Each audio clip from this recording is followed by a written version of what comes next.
नमस्कार दोस्तों, मेरा नाम अभिनव है और आप द एक्सप्लेन देख रहे हैं। 8 पे कमीशन कब आएगा, 8वां वेतन आयोग, कितनी बढ़ेगी सैलरी, सारा कुछ इस वीडियो में हम लोग डिटेल से समझेंगे। केंद्र सरकार का कहना है कि 8वें वेतन आयोग के बारे में फैसला जल्द ही किया जाएगा। रिपोर्ट्स के मुताबिक इसी फरवरी में इसके गठन के अगले साल जनवरी में इसे लागू किया जा सकता है। केंद्र सरकार ने 8वें केंद्रीय वेतन आयोग यानी कि 8 पे कमीशन का गठन करने का ऐलान बजट 2025 के पहले ही कर दिया था। इसके बाद से ही केंद्रीय कर्मचारियों और जो पेंशन धारकों को इसका इंतजार है यह जानने का कि आयोग का गठन कब किया जाएगा, उन्हें किस किस आधार पर क्या क्या फ़ायदा मिलेगा। इसे लेकर वित्त मंत्रालय ने अब चुप्पी भी तोड़ दी है। दोस्तों, वित्त मंत्रालय ने 8वें वेतन आयोग के नोटिफिकेशन, जो चेयरपर्सन की नियुक्ति और कार्यवाही से लेकर रिपोर्ट तक की सारी समय सीमा को लेकर फैसले पर अपने जो समय पर किए जाने की ऐलान की है। राज्यसभा में एक सवाल के जवाब में वित्त मंत्रालय के केंद्रीय राज्य मंत्री पंकज चौधरी ने बताया कि सरकार ने आयोग के गठन को मंजूरी दे दी है और इससे जुड़े दूसरे पहलुओं के बारे में भी निर्णय किया जाएगा। कब होगा गठन, कब आएगी रिपोर्ट, इसके पिछले वीडियो में हमने बहुत कुछ कवर किया है, जाकर वह वीडियो आप देख सकते हैं। वहीं इसके पहले मीडिया रिपोर्ट्स में दावा किया गया था कि इसी महीने यानी फरवरी 2025 में आयोग का गठन किया जाएगा और अगले साल इसे लागू किया जा सकता है। और अलग अलग न्यूज़ मीडिया के मुताबिक इसे लागू करने का ऐलान है। National council of joint conservative NCJCM के सेक्रेटरी शिव गोपाल मिश्रा के हवाले से दावा किया गया था कि सरकार आयोग के गठन के लिए तेज़ी से काम कर रही है। यह रिपोर्ट के मुताबिक 15 फरवरी 2025 को बनने के बाद इसी साल नवंबर में इसकी रिपोर्ट फाइनल भी हो सकती है, जबकि दिसंबर में जो सरकार इसकी रिपोर्ट जारी कर सकती है। अगले साल जनवरी 2026 में इसे लागू किया जा सकता है। 8वें वेतन आयोग से क्या है उम्मीदें? अगर आप सरकारी कर्मचारी हैं तो बहुत कुछ उम्मीदें हैं। केंद्रीय कर्मचारियों और पेंशन धारकों की उम्मीद है कि इस बार फिटमेंट फैक्टर को 1.92 से 2.08 की रेंज में बढ़ाया जा सकता है। फिटमेंट फैक्टर एक मल्टीप्लायर है जिसका इस्तेमाल वेतन आयोग के प्रस्ताव पर केंद्रीय कर्मचारियों के वेतन और जो पेंशन है उसको रिवाइज करने में काम किया जाता है। मतलब एक ये मान के चलिए कि एक डाटा है, इसको आगे पीछे किया जाता है, बढ़ाया जाता है, रेंज में बढ़ाया जाता है। तो केंद्रीय कर्मचारियों की न्यूनतम सैलरी 18,000 से बढ़कर 34,560 रुपये या 37,440 रुपये की जा सकती है।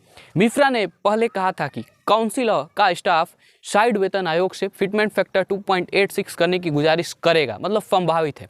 दोस्तों, एक रिपोर्ट के मुताबिक पूर्व वित्त सचिव सुभाष चंद्र गर्ग ने कहा था कि 8वां वेतन आयोग कर्मचारियों को बहुत कुछ फायदा देने वाला है। बेसिक सैलरी और डियरनेस अलाउंस को ध्यान में रखते हुए फिटमेंट फैक्टर तय किया जाएगा। दोस्तों, 7वें वेतन आयोग ने क्या बदला था, और इससे पहले 6ठे वेतन आयोग ने ग्रेड पे की शक्ल में फिटमेंट फैक्टर का सुझाव दिया था। इस व्यवस्था में ग्रेड पे कैलकुलेट करने में किसी गलती के होने पर या पे बैंड्स के बीच अंतर रह जाने पर केंद्रीय कर्मचारियों को मिलने वाले बेनिफिट्स पर नकारात्मक असर पड़ने की आशंका रहती थी। 7वें वेतन आयोग ने इस पर रोशनी डाली थी और एक यूनिफॉर्म फिटमेंट फैक्टर 2.57 का प्रस्ताव दिया था, शायद आपको ये पता होगा, जिसे सभी कर्मचारियों पर लागू किया जा सके। 8 पे कमीशन बजट 2025 की पहले हुई बैठक में केंद्र सरकार ने कई वर्गों से यह अपील की थी कि वेतन और पेंशन में बदलाव के लिए 8वें वेतन आयोग का गठन किया जाए। केंद्र सरकार के कर्मचारियों को बजट 2025 आने से पहले एक बड़ा तोहफा मिल सकता है।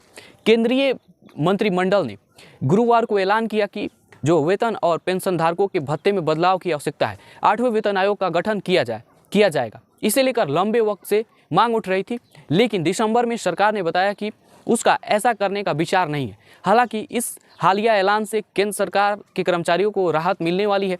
सूचना एवं प्रसारण मंत्री अश्विनी वैष्णव ने बताया कि प्रधानमंत्री PM मोदी की अध्यक्षता में हुई मंत्रिमंडल की बैठक में 8वें वेतन आयोग के गठन का जो निर्णय लिया गया है, इससे पहले साल 2016 में बनाए गए 7वें वेतन आयोग की अवधि 2026 में समाप्त हो रही है।